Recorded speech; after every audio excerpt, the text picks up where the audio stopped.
Right welcome back to big TV digital exclusive. దేశ వ్యాప్తంగా వణికించిన ఒక రేప్ కేసు కోల్కతాలో జరిగింది. అయితే ఆగస్టు 7న 2024లో జరిగిన ఈ కేసు యావత్ దేశమంతా చెల్లించిన అభయ హత్యాచారం కేసులో సీల్దా కోర్టు ఈ రోజు తీర్పు వెల్లడించింది. అయితే సంజయ్ రాయ్ అనే వ్యక్తిని దోషిగా కూడా తెలిపింది. అంతేకాకుండా కల్కత్తా ఆర్జీకర్ మెడికల్ కాలేజ్ లో ట్రైనీ డాక్టర్ గా చేస్తున్న 2024 ఆగస్టు 7న దారుణ అత్యాచార ఇంకా హత్యకు గురైంది ఒక మహిళ. అయితే నిర్భయను తీవ్రతను తప్పించేలా ఈ దురదృష్టకరమైన యాక్ట్ జరిగింది. అయితే దీని తర్వాత సిబిఐ కూడా దర్యాప్తు జరిపి అక్టోబర్ 7వ తేదీన ఛార్జ్ షీట్ కూడా వేసింది. అయితే డైలీ విచారణ అనంతరం ఈ సోమవారం కూడా శిక్ష ఖరారు చేయనున్నారు అక్కడ హైకోర్టు కూడా తెలిపింది. అయితే కోల్కతా అత్యాచారం ఘటనలో సంచలనమైన తీర్పు కూడా వెల్లడించిందని చెప్పుకోవచ్చు. ఇదే నేపథ్యంలో నిందితుడు సంజయ్ రాయ్ ను దోషిగా తేల్చింది హైకోర్టు. అయితే సంజయ్ కు సోమవారం శిక్ష విధించనున్న సీల్దా కోర్టు కూడా ఉంది. అయితే ఉరిశిక్ష లేదా జీవితకాలం ఖైదీ విధించే ఛాన్సులు కూడా ఉన్నాయని చెప్పి పలు మంది చెప్తున్నారు. అయితే సిబిఐ తెచ్చిన ఆధారాలతో సంజయ్ రాయ్ ను దోషిగా ఇప్పటికే తేల్చేసింది హైకోర్టు. అయితే 120 మంది సాక్షులను విచారించి సిబిఐ కూడా 120 మెంబర్స్ దగ్గర వాంగ్మూలం కూడా తీసుకుంది. అయితే ఆగస్టు 9న ఆర్జీగర్ హాస్పిటల్లో వైద్యురాలిపైన అత్యాచారం ఘటన మనందరికీ తెలిసింది. అయితే దేశ వ్యాప్తంగా అందరూ వణికిపోయారు. ఈ ఘటన ఒకసారి జరిగింది అనగానే ప్రతి మహిళ మదిలో కూడా భయం వెలిగింది. అయితే ఇదే ఘటన పైన మొదట మెడికల్ కాలేజ్ సూపరింటెండెంట్ పై కూడా ఆరోపణలు వచ్చాయి. తర్వాత సుమారు 10 గ్యాంగ్ రేపులు చేసినట్లు కూడా ఆరోపణలు వచ్చాయి. మొదట కేసును విచారించిన కోల్కతా పోలీసులు తర్వాత నిందితుడుగా సంజయ్ రాయ్ ని అరెస్ట్ చేశారు. అయితే కేసును పక్కదారి పట్టిస్తున్నారని పోలీసుల పైన కూడా తీవ్ర ఆరోపణలు వ్యక్తం చేస్తున్నారు. అయితే ఇదే విధంగా కోల్కతా పోలీసుల పైన సర్వత్రా విమర్శలు కూడా జరుగుతున్నాయి. రంగంలోకి ఇప్పుడు సిబిఐ దిగింది. సో రంగంలోకి ఇప్పుడు సిబిఐ దిగిన తర్వాత కథ క్లైమాక్స్ కి వస్తుందని మనందరికీ తెలుసు. అయితే ఆగస్టు 13న కేసును టేకప్ చేసింది సిబిఐ. ఆగస్టు 13 తారీఖు నుంచి దాదాపు 120 మెంబర్స్ అంటే 120 మందికి పైగా సాక్షులతో వాంగ్మూలం కూడా నమోదు చేసిచ్చింది సిబిఐ. వాళ్ళు చెప్పిన సెంటెన్స్ కూడా నోట్ చేసుకుంది. 1 కాదు 2 కాదు ఏకంగా 120 వాంగ్మూలాలు తీసుకుంది. అయితే కేసులో ప్రధాన నిందితుడుగా సంజయ్ రాయ్ ను చేర్చింది పోలీసులు. అయితే ఆగస్టు 10న సంజయ్ రాయ్ అరెస్ట్ అయి ఉన్నారు. అయితే జూనియర్ డాక్టర్ పైన అత్యాచారం చేయడంపై కోర్టులో విచారణ వ్యక్తం చేసిన నిందితుడు సంజయ్ అంతా చేసిన తర్వాత ఇప్పుడు నాకు బాధేస్తుంది అని చెప్తే మాత్రం శిక్ష తగ్గిపోదు. అయితే ఈ ఘటన జరిగిన తర్వాత దేశ వ్యాప్తంగా అందరు డాక్టర్లు ర్యాలీలు క్యాంపెయినింగ్లు కూడా చేశారు మనందరికీ తెలిసిందే. అయితే లాస్ట్ ఇయర్ జరిగిన ఆగస్టు 7వ తేదీన జరిగిన ఈ ఘోర ఘటన పైన ఇప్పుడు కోర్టు తీర్పు ఇవ్వనుంది. అయితే ఈ నిందితుడు సంజయ్ రాయ్ అని ఎవరైతే ఉన్నారో వీడికైతే ఈ దరిద్రుడికి అంటే ఈ రాక్షసుడికి మండే రోజు కోర్టు తీర్పు ఇస్తుంది. అయితే ఈ కోర్టు ఎలాంటి తీర్పిస్తుంది, జీవితకాలం ఖైదీగా ఉండి తీర్పిస్తుందా లేదంటే ఉరిశిక్ష విధిస్తుందా అన్న దీనిపైన ఇంకా వేచి చూడాలి మనం. అయితే దాదాపు ఒక 9 నెలల తర్వాత అయితే ఇప్పుడు వీళ్ళకి ఉరిశిక్ష లేదంటే ఎవరు అసలైన దోషి అని దీనిపైన కూడా ఆరోపణలు వస్తున్నాయి. అయితే ఈ ఘటన పైన మరింత సమాచారం ఇవ్వడానికి ఢిల్లీ నుంచి మా రిపోర్టర్ శివ అందిస్తారు. శివ, చెప్పండి, అసలు దోషి వీడే అంటారా లేదంటే వీడికి ఎలాంటి శిక్ష వస్తుంది?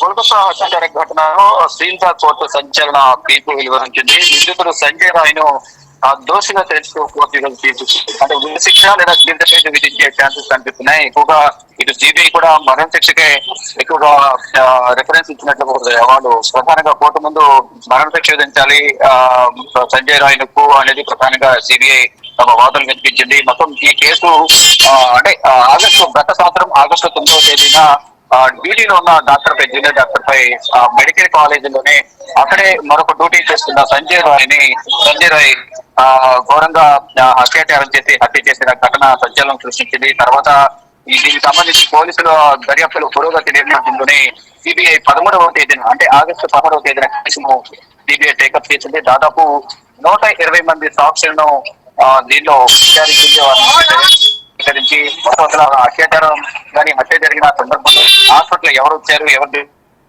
అక్కడున్న మొత్తం అందరినీ కూడా విచారించిన తర్వాత సంజయ్ రాయ్ ని దోషిగా కూడా సిబిఐ చేర్చింది. తర్వాత కోర్టులో వాదనలు ప్రతివాదనలు ఉన్న తర్వాత కోర్టు కూడా సంజయ్ రాయ్ దోషిగా చేర్చుతూ కొన్ని ఆదేశాలు అయితే జారీ చేసింది. దానికి సంబంధించి తీర్పు అనేది ఇవ్వబోతున్న త్వరలోనే. సుమారు దీనికి సంబంధించి గతంలో కూడా దీనిపైన అనేక ఆరోపణలు ఉన్నాయి. సంజయ్ పైన అనేక ఆరోపణలు ఉన్నాయి. దానికి సంబంధించి ఇప్పుడు కోర్టులో సిబిఐ కూడా పలు ఆరోపణలు చేసింది. మెడికల్ కాలేజ్ లోపలి నుంచి గతంలో కూడా ఆరోపణలు వచ్చాయి. దానికి సంబంధించి ఇప్పుడు ఆధారం ఏం లేనట్టుగా కూడా బట్టి ప్రధానంగా అర్థమవుతుంది. ఏదైతే సంజయ్ రాయ్ ఉన్నారో ఆ కుమారు గతంలో కూడా చెప్పిన అది కేసులు గ్యాంగ్గా చేసుకున్నాయి. మొదట పోలీసులు కేసు విచారించినప్పటికీ సంజయ్ రాయ్కి సంబంధించి కేసును తప్పుదారు పట్టిస్తున్నారనేది పోలీసులపై తీవ్ర ఆరోపణలు వస్తున్నాయి. దీని నేపథ్యంలోనే రంగంలోకి దిగింది. ఆగస్టు 10న సంజయ్ రాయ్ని అరెస్ట్ చేశారు. అత్యాచారం చేయడంపై కూడా అంటే జూనియర్ డాక్టర్ పై అత్యాచారం చేయడంపై వాదనలు ప్రతివాదనలు విన్న తర్వాత ఫైనల్ గా కోర్టు కూడా తీర్పు ఇచ్చిన తర్వాత జూనియర్ డాక్టర్ అత్యాచారంపై విచారణ చేసినట్లుగా కూడా తెలుస్తుంది. దీన్ని బట్టి కోర్టు ఎటువంటి నిర్ణయం తీసుకుంటుంది అనేది కూడా చూడాల్సింది. దీనిపై మాత్రం తీర్పును సోమవారం కోర్టు తీర్పు వెల్లడించే అవకాశం అయితే ప్రధానంగా కనిపిస్తా ఉంది.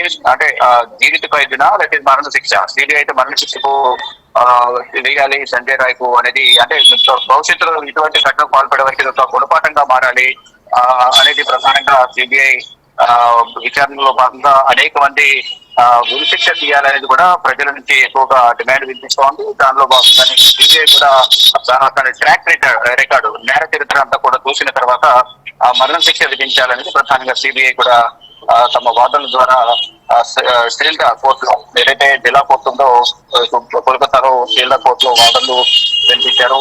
దానికి అనుగుణంగానే సిబిఐ వాదనలతో ఏకీభవించిన కోర్టు దోషిగా సంజయ్ రాయ్ను తేల్చింది. ఇక ఏదైతే గతంలో ఆరోపణలు వచ్చిన విధంగా సూపరింటెండెంట్ ఎవరైతే ఉన్నారో ఆ సూపరింటెండెంట్ పై కూడా అనేక ఆరోపణలు వచ్చినాయి. దీన్ని బట్టి ఆ సూపరింటెండెంట్ పాత్ర లేదు అనేది ఇప్పుడు దీన్ని బట్టి కొంత స్పష్టమవుతా ఉంది. తర్వాత ఫర్దర్గా ఇప్పుడు కోర్టు ఆదేశాలు ఇచ్చింది కాబట్టి, అంటే ఏదైతే దోషిగా తెలుస్తూ ఆదేశాలు ఇచ్చింది దానికి సంబంధించి శిక్ష జీవిత ఖైదు విధిస్తారా లేదా మరణ శిక్ష విధిస్తారా అనేది కూడా కోర్టు తీర్పు అర్థమవుతుంది. కానీ ఫైనల్ గా వాదనలు ప్రతివాదనలు ఉన్న తర్వాత సంజయ్ రాయ్ విచార వ్యక్తం చేసిన నేపథ్యంలో విచార వ్యక్తం చేసినంత మాత్రం పోయిన ప్రాణం తిరిగి రాదు, వారి కుటుంబ సభ్యుల మనోవేదన కానీ వారు పడిన బాధ కానీ తిరిగి రాదు. కాబట్టి డెఫినెట్ గా మరణ శిక్ష విధించాలనేది దేశవ్యాప్తంగా కూడా ప్రధానంగా డిమాండ్ వినిపిస్తూ ఉంది. కానీ కోర్టు ఎటువంటి నిర్ణయం తీసుకుంటుంది, అంటే పశ్చాత్తాపం వ్యక్తం చేశారు కదా అని అన్న కొంత శిక్షను తగ్గించే విధంగా మరణ శిక్ష కాకుండా జీవిత ఖైదు విధిస్తుందా లేక ఏం చేస్తుంది, ఆ కోర్టు నిర్ణయం పైన ఇప్పుడు అందరూ ఉత్కంఠగా ఎదురు చూస్తూ ఉన్నారు. Right, thank you so much for the information Shiva. Yes, అయితే ఇప్పటికే సిబిఐ దర్యాప్తులో ఈ కేసు సిబిఐ చేపట్టిన తర్వాత ఎంతో కీలకంగా మారింది. అయితే తొందరగా ఛార్జ్ షీట్ దాఖలు చేయడంతో దీని ద్వారా కూడా న్యాయం జరిగేందుకు కృషి చేసింది సిబిఐ. ఎస్, సీల్దా కోర్టు తీర్పును కూడా ఇచ్చేట క్రమంలో కోర్టు నిందితుడిగా దోషిగా తేల్చింది. అయితే సంజయ్ రాయ్ ప్రధాన దోషి అని కూడా తేల్చింది. దీని ద్వారా బాధితురాల కుటుంబానికి న్యాయం జరిగేదని భావన కలిగిస్తోంది ఇప్పటికే కోర్టు. అంతేకాకుండా సోమవారం శిక్ష విధించబడనుంది.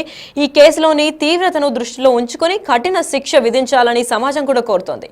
అయితే మహిళల భద్రత పరంగా వస్తే ఈ కేసు మహిళల భద్రతపై మరోసారి ప్రశ్నార్థకంగా చేసింది. అయితే మహిళలపై జరిగే అత్యాచారాలను నిరోధించడానికి ప్రభుత్వం తీసుకున్న చర్యలపైన కూడా చర్చకు దిగింది. అయితే ఇటీవలే మనం చూసుకున్నట్లయితే చాలా మందికి ఇలానే రేప్ బారిన పడుతున్నారు. అయితే చాలా మంది ఎంత ఘోరంగా రేప్ చేసి అమ్మాయిలను చంపేస్తున్నారు. వాళ్ళకి ఎటువంటి కారణం కూడా లేకుండా పసి వాళ్ళ నుంచి ముసలి వాళ్ళ దాకా ఎవరిని విడిచిపెట్టట్లేదు ఈ రాక్షసులు. అయితే ఇలాంటి ఒక ఘోరమైన సంఘటన, అంటే దాని తర్వాత ఢిల్లీలో అయిన రేప్ తర్వాత ఇదొక్కటే, అంటే ఈ పెద్ద రేప్ కోల్కతాలో జరిగిన తర్వాత చాలా మందిని అనుమానాలు కూడా వ్యక్తం చేశారు. సూపరింటెండెంటే చేసుంటారు అని చెప్పి. దాని తర్వాత ఇప్పుడు అందరూ సైడ్ అయిపోయి ఇప్పుడు ప్రధాన నిందితుడు సంజయ్ దోషిగా నిర్ణయించారు. అయితే ఈ మనిషే ఇక్కడ చేశారు, ఈ వ్యక్తి తినని ఇంత ఘోరంగా అత్యాచారం చేసి రేప్ చేసి అమ్మాయిని చంపేశారు. మరి ప్రైమరీ డాక్టర్ అంటే జూనియర్ డాక్టర్ లాగా, అంటే తను ఇంటర్న్షిప్కి వచ్చిన డాక్టర్ని అంత ఘోరంగా చంపాల్సిన అవసరం వీడికి ఎందుకు వచ్చింది, ఎందుకు చంపాడు అన్న దానిపైన పోలీసులు విచారణ చేపట్టిన తర్వాత రేపు కోర్టు ద్వారా,